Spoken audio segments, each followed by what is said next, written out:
Well, my friends, today we are going to go transatlantic to talk to one of the more versatile artists that I have had the privilege to speak to, the British actress Jade Asha.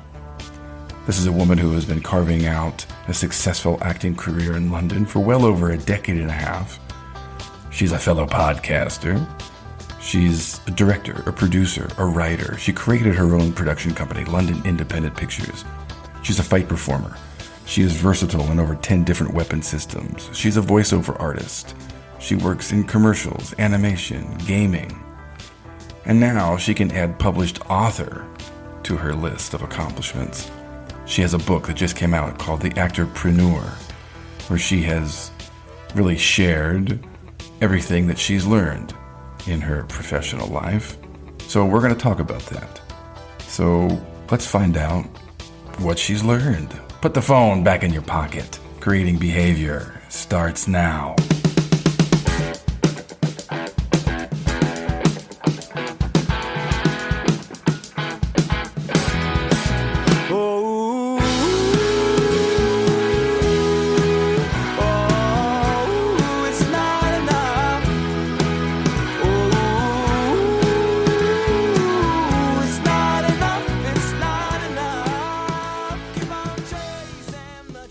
Well, hello, my fellow daydreamers. Happy post-Thanksgiving. We are now in the holiday season, so hopefully we can, manage the next 6 weeks with as much holiday cheer as possible. Let's kiss goodbye this motherfucking monstrosity of 2020. We went Christmas tree shopping on Friday. It was balls hot. 67 degrees, you know? Why can't it be cold? Why can't there be snow on the ground? No. So we go get a tree, we bring it back, and we brought back ticks. How about that? Wally had like 3 or 4 ticks on him. I had ticks coming off my sweater. There were spiders in the tree. So it was a mess. But we got the tree up. It looks fantastic. And I got Christmas carols going all day, every day. It drives Trish crazy, but listen, day after Thanksgiving, it's holiday classics on Spotify. As far as I'm concerned, I love it. So we got some stockings up. We did our thing, and we'll be as festive as we can. Bernie died. Yep. We had about 10 really wonderful days with Bernie. We fed him like a king. He probably ate himself to death for all I know, but he had a good run, little booger. So Bernie is no more, but I can't wait to find out what Trish is going to bring into this house next, or what's going to fly into our apartment. I never know here. It's crazy what comes to us. So Bernie's gone, tree is up, and now let's talk about Jade, shall we? I had a great conversation with her. It's really... I just always find it impressive when you look at an actor who, comes out of school. Like, I don't know, most of you that are listening to me have come out of a training program of some sort and you're pursuing your career. I think it's those actors that can wear a lot of different hats, that can find passion and creativity in other outlets in the business, that are going to keep you going. And like I said in the open, this is a woman who, she's done so much. She's versatile, and she's sustaining a career. And I'm excited to talk about her new book, which you can get on Amazon right now, Actorpreneur, where she's really just said here, she's paying it forward, really. That's what she's doing. She's paying it forward. This is everything that I've learned. These are all the tips and all of the things that I think you should think about. And, yes, she's a English, London-based actress, but listen, the business is the business. There are universal things that apply to everybody. So I think all of you are going to learn something. I know I did. So I started off our conversation by asking her how she became so interested and fascinated with different aspects of this business, and this is how she responded. Well, First of all, I'm just greedy, so I want to do everything. I want to do it all. Why should you just settle for one thing? No, it's I don't like to say no to things. I think that's the main thing. I think when I see an opportunity and I think, oh well, that could lead to something, then I'll just go from it. But from school, so I started in high school. That's when I first found my love for acting, and when I was in Norfolk, which is about 3 hours out of London, there wasn't too many opportunities for acting up there. So at 17, I relocated to London.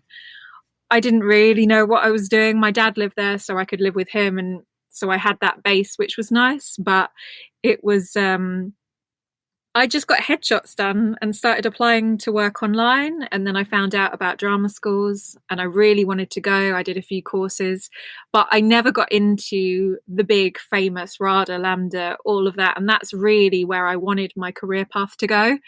And I found it really difficult because I auditioned for maybe over 3 or 4 years and I kept on getting shortlisted and I never got in. And then I thought, well, at that age, I'd spent so much money on just the auditions alone that I felt like I'd invested so much into this career and I loved it so much. And then I don't know what it was. I got a bee in my bonnet and I was like, right, I'm going to make this happen somehow. And then I started doing stage combat because I thought, well, if you don't have that initial showcase into the industry, which is why people want to do the big drama schools for a start, if you don't have that, then I felt like if I had a special kind of skill, I could probably skip a few people in the line because there's less of you. And so I started doing stage combat. And from there, me and the group I was in, they started writing their own work and they just inspired me. And the first time I made a short film, we literally were meant to do a few scenes of fight using our fight skills. And we ended up hiring a minivan and driving 10 hours to Scotland and camping on a derelict castle on the edge of the sea. It was insane, but we had the best time and we made something. And that's when I got the bug and was like, right, let's get creating. And then that was where I started, about 21 years old. And that's when I started writing my own work. And I got addicted to it because I became in control of what kind of roles I could play. I could create work for my friends. It made sense. It was difficult, but it was really, the beginning for me. And the footage I got from that got my agents, and then it kind of snowballed from there. It's much easier for actors now to create their own work. It's certainly not what it was when I was coming out of school. I mean, the ability to be able to write, to produce, to put something out there for people to see. Well, first of all, it obviously gave you power. It gave you confidence.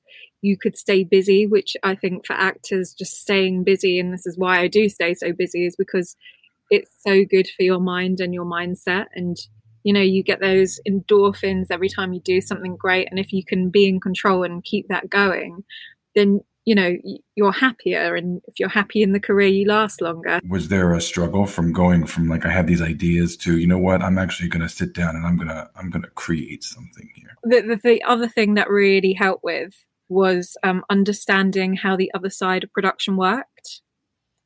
That again helped me so much, from knowing how you cast something, what you look for when you audition people.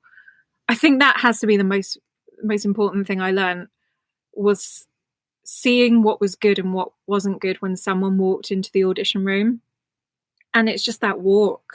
Honestly, that walk. People walk it. I never really thought about it before, but when you walk into an audition room, you just have to walk. You don't have to walk in and make everyone your best friend. You don't have to show off. You don't have to do any of those things. You just kind of come in the audition room and get on with the job. Your focus needs to be on the job. And so that's what making my own work did for me. I learned a lot about auditioning, which has helped my career. But if you are looking to get into production, I mean, that is hard in itself as well. I mean, there's a lot, as much as there's a lot of out of work actors, there's a lot of out of work filmmakers as well. And they're in the same boat. And I always say this to people, it's not the lack of ideas and the work itself, it's the lack of funding. That is the problem with our industry. If there was more funding, more people of every sector would be working. I'm wondering what you learned about how to audition, or how to just treat the audition room, from being on the other side. I learned that being on the other side, you get nervous as well. it can be quite scary having to run a room of auditions because, you know, if you're the casting director, you probably got the director in the room or the client, depending on what it is. So if you change that energy and you walk into a room thinking, I want to make everyone in here feel comfortable, instead of you going in there going, oh, I feel really nervous, because you'll make them feel uncomfortable as well. So if you kind of flip it around, you think, I'm going to go in there and I'm going to help them out. I'm just going to walk in and stand there and wait for instructions. Don't over talk, just wait, just find out what they want from you and listen. That is really useful for any actor, really. Well, I just think it's very difficult. You know, I mean, we all have this, you know, human need to be liked. Yeah. And to want approval. Please like me. And it's, you know, all of a sudden you become an actor that's like a beggar with your hand out saying, you know, please like me. I hope I'm what you want, as opposed to, I'm an artist. This is my take on the material. This is what you'll get if you hire me. And if not, like, best of luck. Yeah, because that's the thing. You're right for a part or you're not. You can't walk in a room and persuade people you are, because that persuasion is gonna, I don't know, there's some weird energy that comes out. And that's what it is. It's like a strange energy where when someone is just confident and they almost don't care, they just walk in, and that energy is, again, really attractive to people. It's interesting. One of the first things that I actually learned at drama school, our teacher, he got us to step over a rope. He put a rope on the floor and he goes, step over the rope. And so one by one, we'd step over this rope and he'd be like, no, off you go. And then you kind of get more desperate and step and jump and do all these crazy things to be like, hey, look, I stepped over the rope. And he was like, no. And then someone just kind of, like one of the older actresses, she just walked up and stepped over it. He was like, yeah. And then we kind of all started chilling out and calmed down and we just started stepping. And anyway, when we'd all done it, we still couldn't really figure out the difference, but it turned out that it was, he could see we were asking for approval just by stepping. And he was like, I just need to see you not asking and not wanting to be like, and just do it. Don't think about being you, just do the action, not the wanting. And I think, yeah, that was a really important lesson for me. We're not trying to perform it. Do you know what I mean? Like, just do it. Yeah. Just do the thing simply and easily. That's a great exercise, actually. And a mind fuck, I would think. Oh yeah, we were like, what? Oh, step, skip. I don't know. It was a big lesson that stayed with me. I know you've talked about on your own podcast your thoughts about training as an actor. And I'm just curious what training did for you, and what do you say to actors who think, you know, I don't need to train. I just be myself, which is what I think a lot of actors think. Acting is just a very technical thing. And maybe you can get away with a few jobs of just being yourself, but the competition is so high that you really have to be the best that you can possibly be. I didn't have loads and loads of drama training, but I had some. I feel like I didn't have enough, but still, I think over the years, I ended up with about 6 or 7 years worth of acting training. You need a safe space to be able to make mistakes, make a fool out of yourself, push the boundaries so far, and learn and just exercise what you're doing. So I don't think anyone needs to necessarily go to like a big 3-year intense thing, but definitely drama training just to find out what everyone's got their little tics and things that they do. So if you can have someone work with you on that, then it can only benefit you. I remember when I was filming a scene from The Intent, which is probably one of the most fun films that I've done. Lots of guns and fights and rappers and stuff like that. But I had this big scene in a nightclub. And it was with the lead actor, who's a bit of a name in the UK. And we have this kind of fallout scene before me and the two characters get together. But it was like, 100 extras on set, the crew everywhere. And I just kept on thinking back to when I was like 17 years old and did my first extra job. I've done extra work at the beginning of my career, and that was another way of learning about how film sets work. And I found that really useful. If you haven't been on a film set, if you're a serious actor, don't be an extra. Never be an extra. But if you've never been on a film set, you should definitely at least do one day, but then never do it again. I agree. But I agree. yeah, It's once you've done it and you really want to be an actor, you know, I will never fucking do this again, ever. it's torture. It's the worst. And you can't help this thought in your head going, what if the lead actress gets ill? And they just go, who's an actor in here? And I just go, me. And then suddenly I'm like the next big thing. That's never going to happen. But that's everyone's fantasy. It is. It's every extra's dream. I know. And I don't think it's ever happened or ever will. But yeah, so I was, I don't know. I just had a moment. And I was like, I'm the actress. And it was just weird. And I thought, what, does anyone know that I should actually be doing the extra work? Like, I don't know. It was just a really weird, but it was nice. And I was like, oh God, it was all worth it. It just makes you think that all the everything you go through is worth it when you have moments like that as well. I mean, have you ever had a stretch in your career where you thought this isn't worth it? Like I should do something else. I'm ready to, say fuck it. Or have you always been, that compass pointing due north? I think this is my life. I think every other day I have a moment of going, let me just look at normal jobs for a second.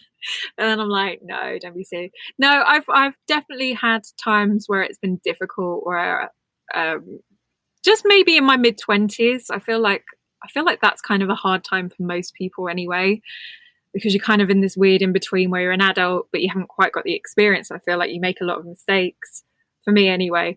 And I just found like my 20s in general were just this weird period where I felt like I need to be really successful, and I should have been that successful yesterday. And being an artist, you watch people in the corporate world progress a lot faster than you, even though you're probably doing triple the amount of work half the time. And so, yeah, I definitely have moments, but I don't know. I know there was nothing. I knew there was nothing else I could do, really. I love it that much. You have to be able to put up with everything else, all the rejection and stuff, and that's just part of it now. I'm like, I get surprised if I get a job. that's how my mind knows. I was like, oh, I actually got it. But yeah, no, I do love it, and I've learned to love the bits that I don't like. So I think that's part of having longevity, is the ability to not have the business crush you, because it crushes a lot of people. Like, you've got to find a way to wrap your mind around it, to think of it as a game that you're going to play, because it's brutal, the business side. Yeah, definitely. And I was quite surprised actually, because I was quite lucky. Yesterday I signed with new management, and she told me something. Every so often you kind of think, I nearly know it all now. She was like, how many actors do you think there are in London? And I was like, oh, I think there's about 25,000. And she said, no, UK equity alone, there are 450,000 actors registered. Jesus. And of those 400,000, I mean, how many actually make a living? It's the same here with Actors Equity, SAG-AFTRA. I think we have maybe 4% of all of the actors in the unions actually make a living as an actor. So the odds are stacked against you.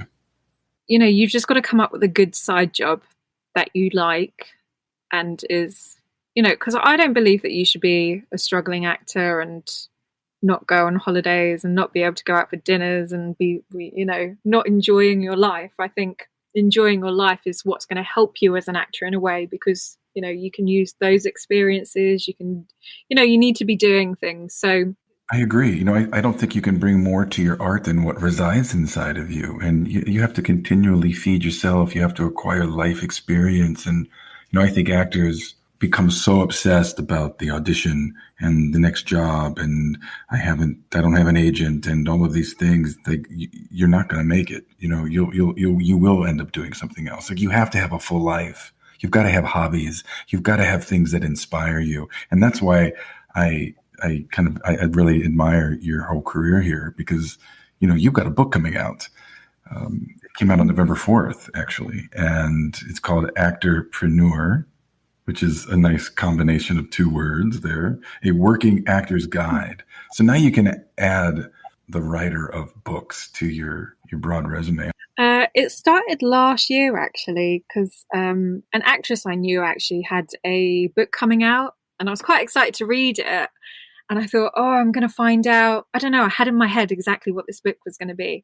I thought, I'm going to find out how she approaches auditions. I'm going to find out her advice on the industry, how she manages agents, what she does on her downtime, blah, blah, blah. I wanted to know all these things about her because I feel like a lot of acting books are written by older actors that aren't actually in it anymore. Or I know there are a lot more acting books now, but there weren't any particularly for the UK either. And I wanted to focus on social media, because I feel like that's a massive part, and technology, because that's such a big part of our industry these days, even like self-tapes and everything like that.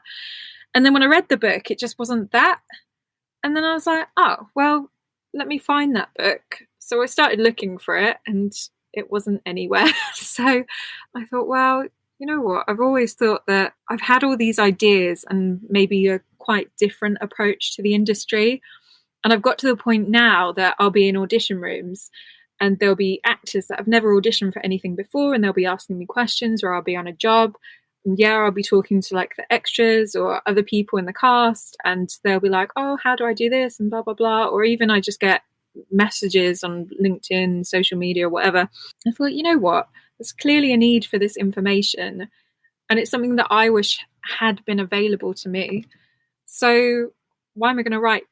You know, you kind of think, oh, if I'm going to write a book, maybe I should be like older and wiser. And I was like, well, why wait? Let me just write what I know now, because it's relevant now. This industry is changing so fast that I just wanted to get everything down on paper, how I do things now and how I think it will benefit other people. And it's useful for actors who are starting out in the industry. It's useful for actors who have been doing it a while and maybe just need a refresh, or anyone who's just busy and is just interested the way that someone else works. So January, I just started writing it, and then lockdown happened and it helped me finish it. So I turned it around in 10 months.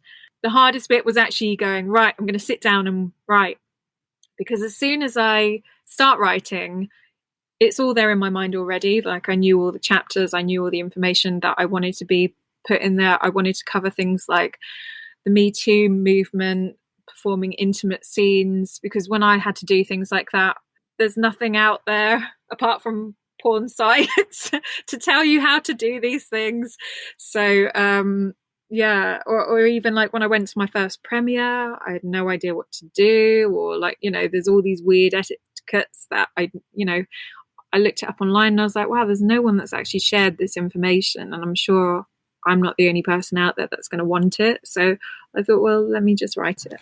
Well, you know, I was looking at your media kit, and you kind of broke down kind of what the book is about. And one thing that jumped out to me that I thought would be interesting to talk about is, how do you approach intimate scenes? I think I know certainly in this country, it's been a very hot topic. It's been fraught with, misogyny and, inappropriate behavior, and no one really looking out for the actors, particularly actresses, in terms of, how they're treated and handled and what's safe and not safe. And now, I don't know if it's the same in London, but the use of intimacy coordinators, people that are actually on set now, that intimacy coaches that really kind of work not just with the actor, but the director and the entire set to make, a piece of intimate acting safe and believable. Yeah. What's been your experience with intimate scenes?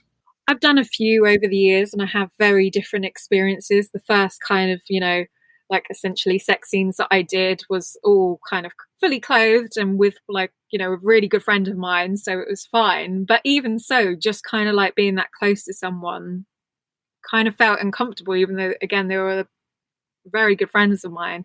You should absolutely never be asked to prove you can do nudity or sexual scenes of any kind in auditions, which I actually didn't entirely know myself. I knew there's certain levels, but I kind of thought, Tarantino comes knocking and he's like, get naked in a scene. I'll be like, well, I mean, it's Tarantino, but actually, yeah, you shouldn't.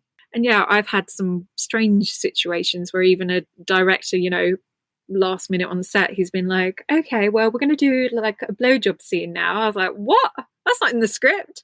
And he was like, oh, but you don't actually have to do anything. It's just, head bobbing around. And I was like, well, no, no, you can't just. And I've had a few situations. I actually know a girl that's ended up doing a nude scene on set because she was asked there and then in that moment. She didn't know what to do. She said yes. So, it's just kind of, I really, really felt like it was important to cover that because they're not in all of the traditional film books. It's not really been covered before, I don't think. So hopefully, I don't know if they're teaching that more in schools more, I guess so. No, I think maybe. absolutely. Certainly the Me Too movement here in America and how it pertains to our business, there's just no tolerance for it, whether it's on a professional set, whether, and even for me as a teacher and how I handle an intimate scene, let's say, which I actually try to avoid. But, even intimate meaning like, okay, you're slow dancing together and where can I put my hand or not put my hand? What kind of physical touch is okay and not okay, and setting boundaries so that you both know, okay, this is the ground rules, and now we can play within the ground rule. See, when I went to school, even when I was working, no one thought about that. You said no. How did he respond? I said no. I nearly started crying because even being asked, I felt like violated by being asked, and that I was put in that position. So I was really quite worked up. I was abroad at the time as well, so it wasn't like I had anyone to talk to. So I was like, I just asked him for a word outside. I kind of pulled myself together, had a chat, and he kind of went, okay, and then he kind of, I think he then realized. And it's hard because, you're worried about getting fired or, what's this going to do to my career? And, I don't want to be a problem. And so, women end up saying yes to shit that they should absolutely not be saying yes to. It's difficult when people pull these things up last minute on set.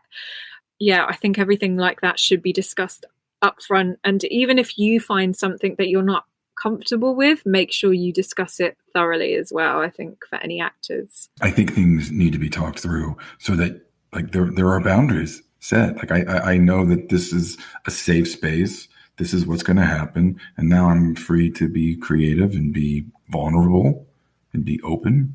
Mm. It's important.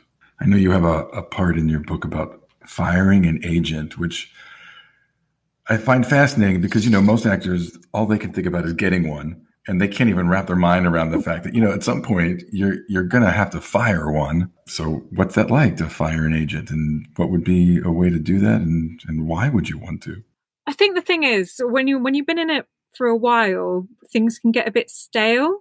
So if you're not going up for as many auditions or, there's so, actually agents is probably one of my biggest subjects that I cover because it seems to be this massive thing in an actor's life. But it's funny, once you get to the point and you are busy enough to get an agent, then you're kind of looking for the next one because they never seem to bring you enough work. And that's like a really important thing that I wanted to let actors know, that number one, agents are your admin, really. They're there to deal with the contracts and the money side of things.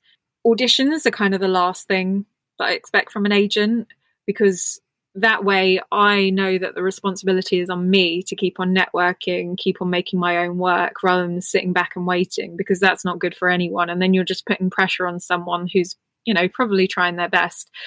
But when it comes to leaving agents, if you've maybe been with someone for 3 or 4 years, you could be at the point where you started out with loads of auditions. 3 years later, you're just getting a few commercial auditions every couple of months. And, you need a little bit of a refresh. So it doesn't have to be dramatic. In fact, it should never be dramatic. You should completely always be professional. I know I say it very dramatically in the book. I'm like, dumping your agent. But actually, you have to be really nice. Some agents can they put a lot of time and work into you, and it can be sad because they can help you in your career, and then inevitably you're going to move on to someone who's more connected eventually. So, it doesn't hurt to be nice, because just say, hello, I've really enjoyed working with you, but I feel like it's time to move on. I want to take my career in a different direction. and stay in touch. There's one agent I've actually been with 3 times because I'll leave, go with someone exclusive, and then I'll be like, oh, actually, I'm not as busy as I want to be. I need to change up. And then in my in-between stage, if I haven't found someone yet, I'll be like, oh, do you want to, we work well together. So I kind of jump around, but I'm yet to find my forever home.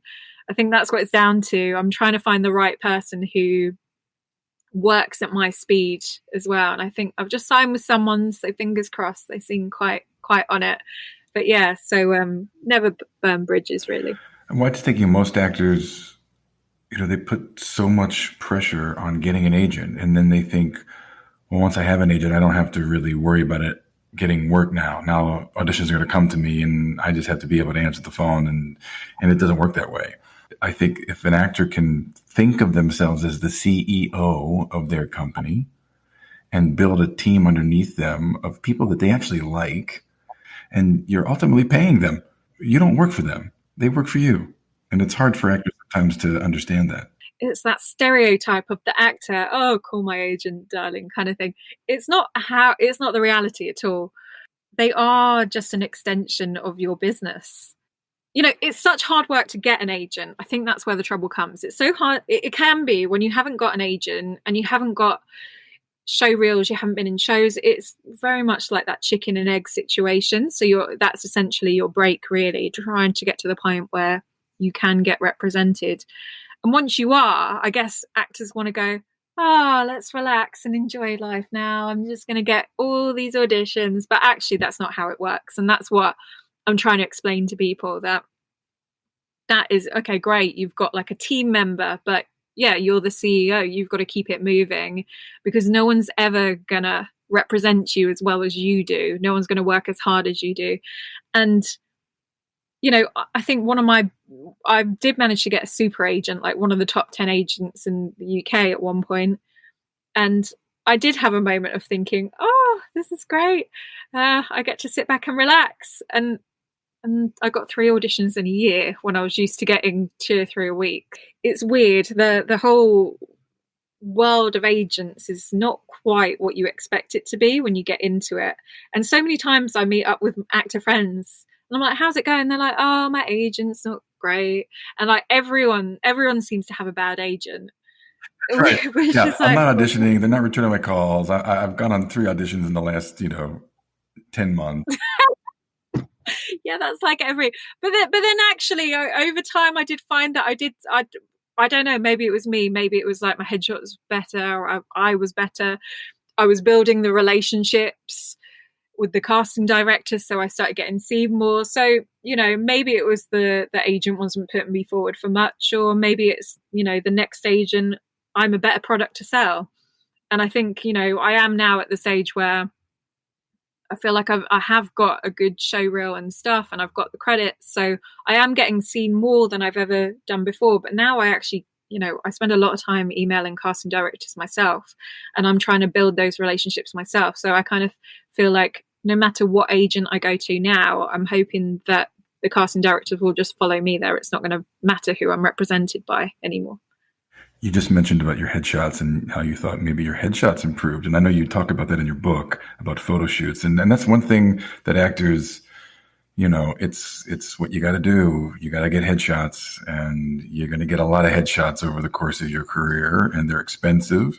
And trying to find a photographer that is going to get the best out of you. Like, what have you learned about getting headshots as an actor? You don't have to spend loads of money, because I've had headshots that are £500, and again, I got a couple of auditions in a year, and then I've paid 150 quid and had been working constantly, got seen for like the biggest projects going.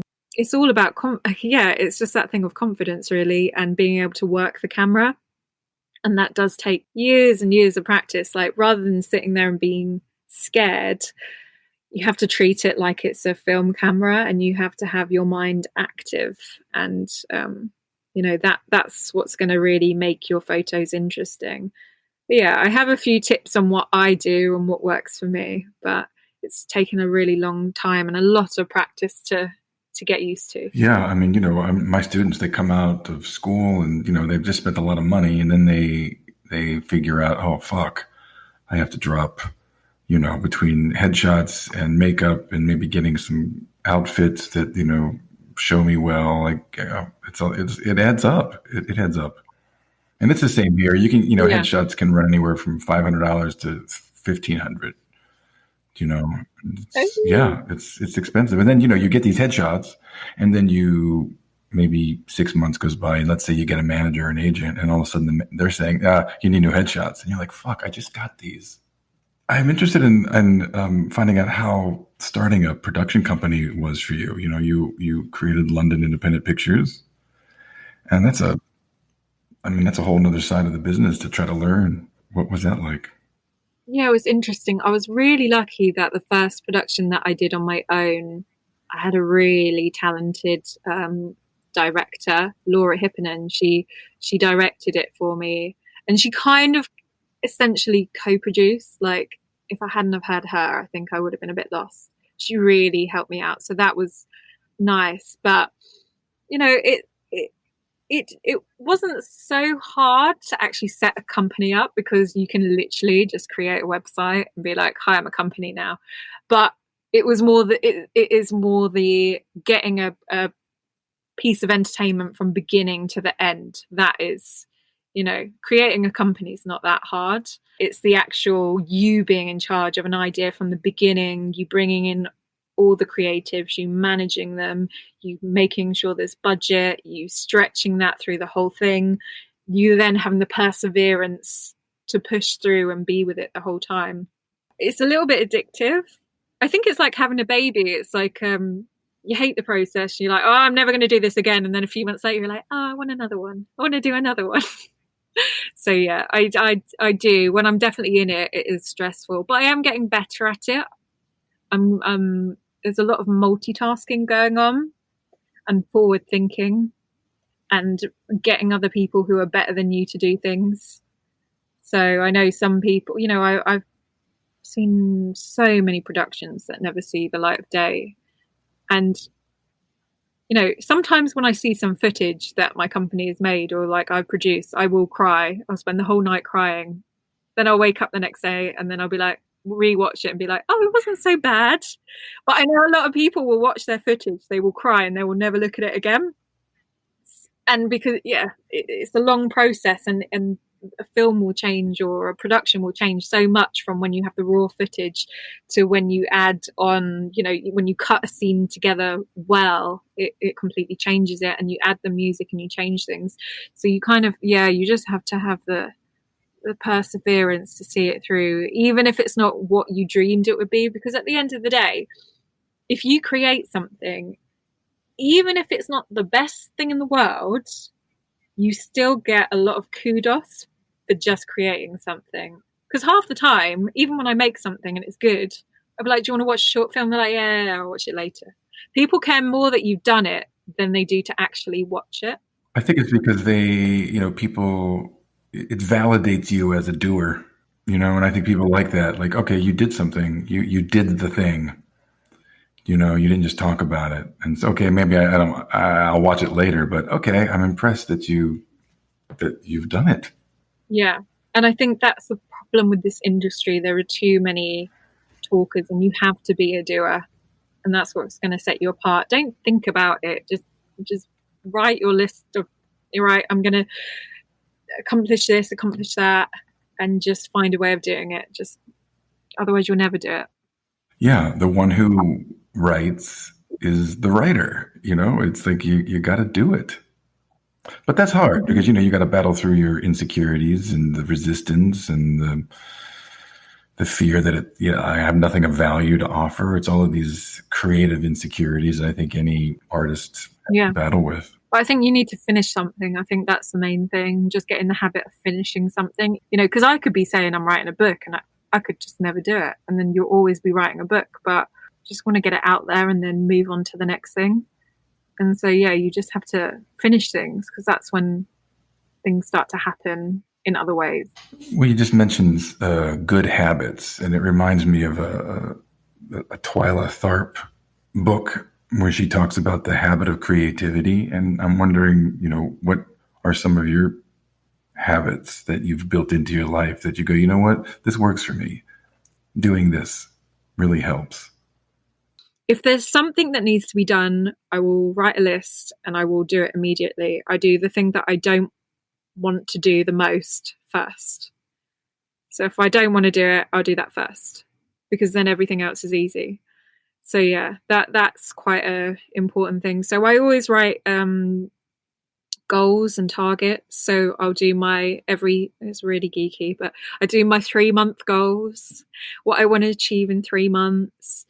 Then I do weekly. So this week is like, I've set myself clear targets of when I need like my ebook to be finished, how many chapters of my audiobook I need to do, because otherwise I'll never get it done. And then I do the same thing. I break them down into daily targets. I go, okay, I need to do this weekly, so I've got to do this and this daily to get to there. So that would be my biggest advice. Write things down and tick them off.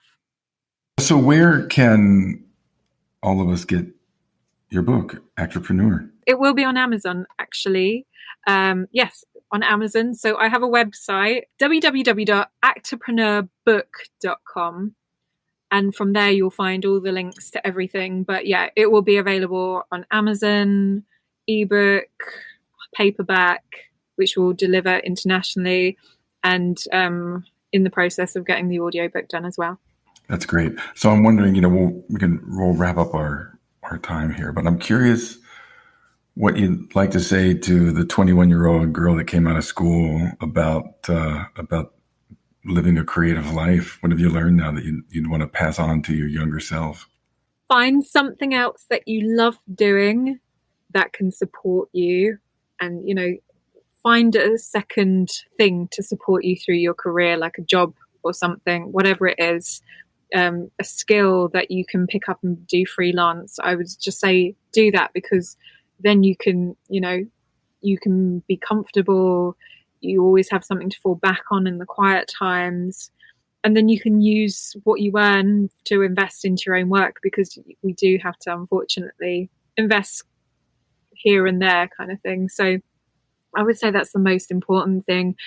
And just put yourself out there to take as many opportunities as possible, because you never know what's going to lead on to another thing. Like that one audition you decide not to go to, that could have led on to 5 films, or, there's been so many situations where I'm like, oh, I nearly didn't go or do this thing, and I'm glad I did, because it led on to so many amazing opportunities. So don't let any opportunity ever pass you by. Well, my fellow daydreamers, thank you for sticking around and keeping that phone in your pocket. You can find Jade's book on Amazon. You can also go to actorpreneurbook.com. You can also follow her podcast on iTunes, Acting with Asha. You can follow this show wherever you get your podcasts. Show me a little love. Post me a review on iTunes. That would be a great Christmas present. You can go to my website, creatingbehaviorpodcast.com, for the links and content to all of these shows. You can leave me a message on the Leave a Comment page. Just press that Speak Pike button. You can follow me on Instagram at Creating Behavior, at Maggie Flanagan Studio. Lawrence Trailer, thank you for the music, my friend. Stay resilient, playful out with yourself when you can, find some holiday cheer, and don't ever settle for your second best. My name is Charlie Sandlan. Peace.